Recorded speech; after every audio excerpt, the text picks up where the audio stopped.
राजा शुद्धोधन राजकुमार के लिए वैभवविलास के जितने साधन जुटा रहे थे, उतने ही वे उससे विमुख होते जा रहे थे। एक दिन सिद्धार्थ का बाल सखा बसंतक सिद्धार्थ से बोला, राजकुमार, आपके माता पिता आपसे कितना प्रेम और स्नेह करते हैं। उन्होंने आपके लिए संसार में लगभग सभी सुख उपलब्ध करा दिए हैं। बसंतक सिद्धार्थ बोले, संसार के सभी माता पिता अपनी संतान से प्रेम और स्नेह करते हैं। जिनके माता पिता की जितनी सामर्थ्य होती है, वे अपनी संतान को सुख सुविधाएं उपलब्ध कराते हैं, किंतु यहाँ पर एक गंभीर प्रश्न उठता है। वह क्या? संसार में सभी लोग एक समान क्यों नहीं हैं? किसी के पास धन की मात्रा इतनी अधिक है कि वह इसे कहाँ खर्च करे नहीं समझ पाता, जबकि दूसरी ओर किसी के पास इतना भी धन नहीं है कि दो रोटी जुटा सके। संसार में यह अन्याय क्यों बसंतक? यह तो विधाता की लीला है राजकुमार। यह कहकर बसंतक तो मौन हो गया, किंतु राजकुमार सिद्धार्थ गहरे सोच में पड़ गए। राजकुमार सिद्धार्थ संसार के सभी वैभव विलास के प्रति विरक्ति का भाव रखते थे। यह देखकर राजा शुद्धोधन चिंतित हो उठे। उन्हें असित ऋषि और राज ज्योतिषी की भविष्यवाणी याद आने लगी।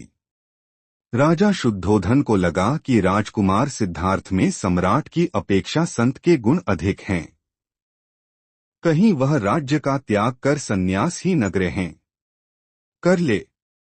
यह सोचकर राजा चिंतित हो उठे।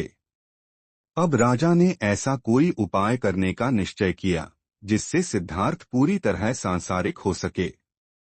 अतः इस विषय में उन्होंने रानी प्रजावती से भी गहन विचार विमर्श किया। कुछ समय पश्चात रानी प्रजावती बोली, महाराज, राजकुमार सिद्धार्थ को सामान्यतः वैभव विलास की कोई भी सामग्री अपनी ओर आकर्षित नहीं कर पाई। अब अंतिम अत्र के रूप में केवल एक ही उपाय है।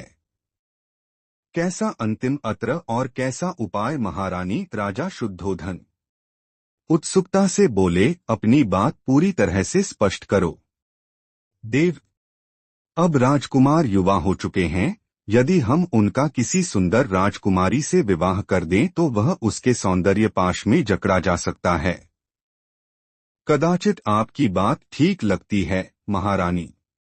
यदि हम राजकुमार का विवाह कर दें तो वह निश्चय ही विवाह बंधन में जकड़ा जा सकेगा। तब शीघ्र ही राजकुमार के विवाह हेतु स्वयंवर का आयोजन कीजिए महाराज। हाँ अवश्य, हम ऐसा ही करेंगे। कहते हुए राजा शुद्धोधन के मुखमंडल पर दृढ़ता के भाव छा गए।